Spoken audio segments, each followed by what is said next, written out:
If you're a longtime viewer, you might have seen this project before, except this time I'm doing it differently in a way I think that's actually better. So here's the old one. It was permanently attached to the back of my last table saw, and you would lift it up and slide the sheet underneath, position the sheet, and then make your cut. The difference with the new one is that it will swing down, and that should make it more convenient to use. I'm making the track from 1/2-inch plywood, and I happen to have this shelf that used to be in my office. I tore this out when I built my new desk. The first step is to cut off the ragged edge where it was fastened to the wall. Then I can adjust the fence on my saw and cut off the apron on the other side.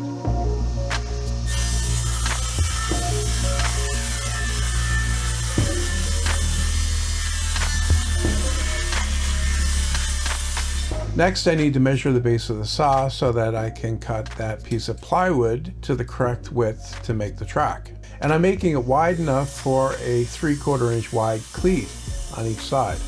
I'll get one cleat from the offcut, and then I'll cut the other one from the apron that I cut off the shelf.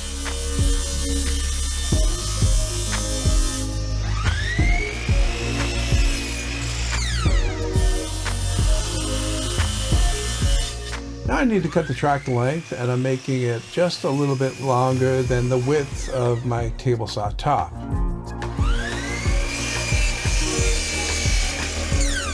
One of the good things about this shelf is that it's already finished on the top, but that kind of works against me when I want to glue on the cleats. So I'm cutting a very small amount off the edges, and that way the glue will have bare wood to stick to.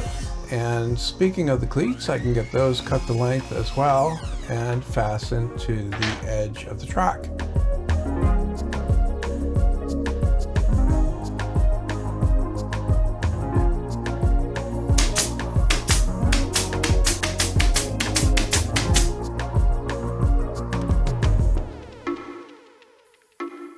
I'm going to use the base of the saw itself to position the other cleat to make sure that it's a snug fit.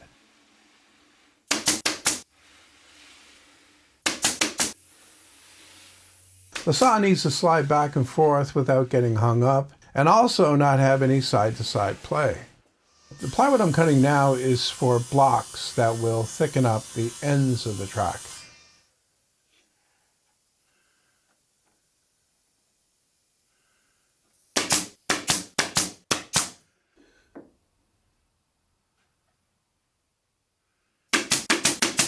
The track will be fastened to the end of my table saw and will swing up so that it's out of the way, and I'm doing that with just a couple of regular door hinges. I need a bracket that goes on the side of my table saw that the track will fasten to, and this is just a piece of that apron that I cut from the shelf. The hole I'm drilling here is for the pivot point at the front of the table saw, and I want to take the time now to get the holes drilled for the hinges. It's a lot easier to do it before this is mounted on the saw. This bar has the pivot that I mentioned before at the front, but at the other side I need a slot so that the end of this bar, where the track is, can move up and down freely. Now I can pull the table saw out so I can get at the end and fasten the bar at the front of the saw with a single screw so that it swings up and down.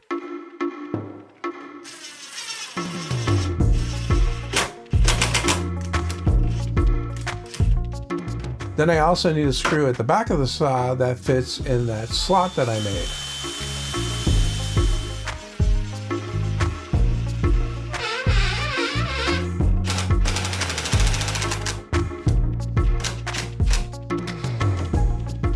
And with that done, I can get the track installed.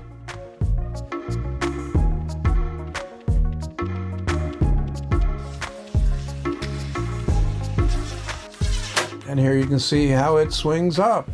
And here you can also see how it adjusts for different thicknesses of material, right up to 3/4 of an inch.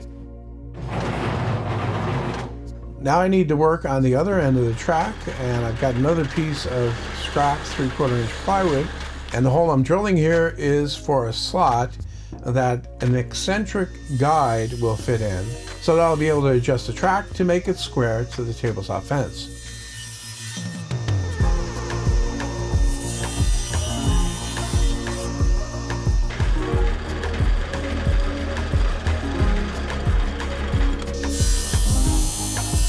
I need to make the guide from the same plywood, and it has to fit in that slot perfectly with no side-to-side play.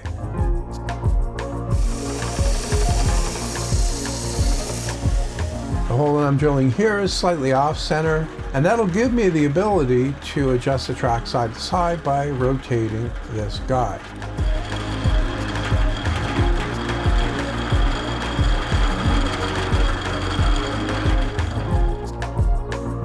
Whenever you're making something new like this, you need to try to come up with names for certain parts, and I'm drawing a blank on this one right here. But anyway, it's that piece of 3/4 inch plywood that I cut the slot into, and I need to fasten that to the track so that it's tight against that edge of the table saw.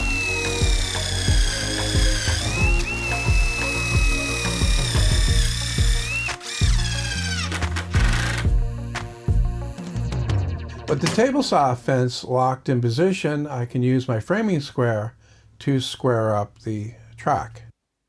And then I can clamp that in place and get that guide pin put in.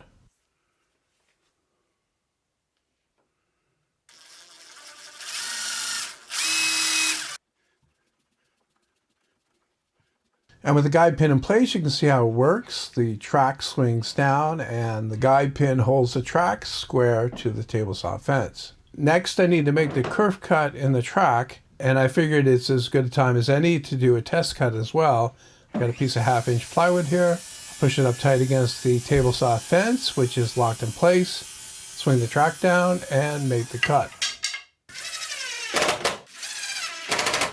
Now that I know where the saw needs to stop cutting, I can get the stop block screwed down. I figure it'd be handy to have a convenient way to lock the track in place, so I'm going to make a simple built-in clamp to do that. And since this needs to move up and down to accommodate different thicknesses of plywood, the clamp will need to move up and down as well.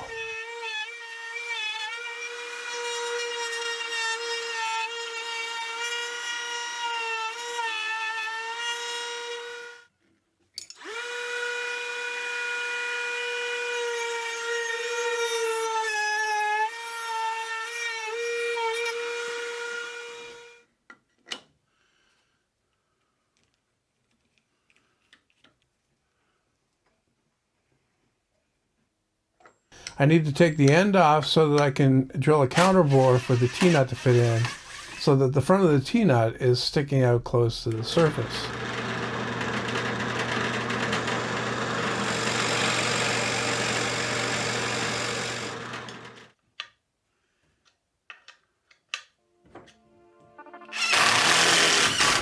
And now when I put this back on, I can use glue this time.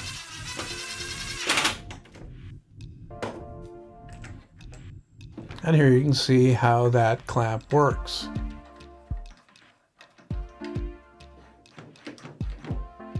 The kerf cut in the track is all that's needed, but it's going to be handy to be able to see the line that you have marked on a piece of material to line it up with the edge on the track quickly to make a cut. And so I'm going to widen it out to 1/2 inch. And because I'm using the router to do that, this track will also work with that tool. What I'm doing here is I'm cutting out strips of non-slip rubbery stuff, and I thought it was a good idea to put that on the bottom of the track, but then after I took it off again, so ignore this part. I'm just showing it because I thought it was a good idea, but as it turns out, it's a lot better without it.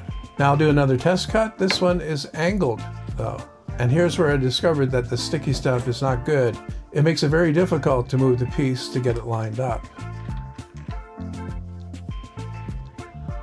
This piece really should have been clamped down, and I also need to build some kind of outfeed table that will support it underneath. But the cut I got is really nice. Now I can try it out for real. I've got a full sheet of MDF that I need to cut to 30 inches long. So I'll get it up onto my workbench and slide it over onto the table saw and up against the fence. Then I can mark the length and swing down the track to make the cut.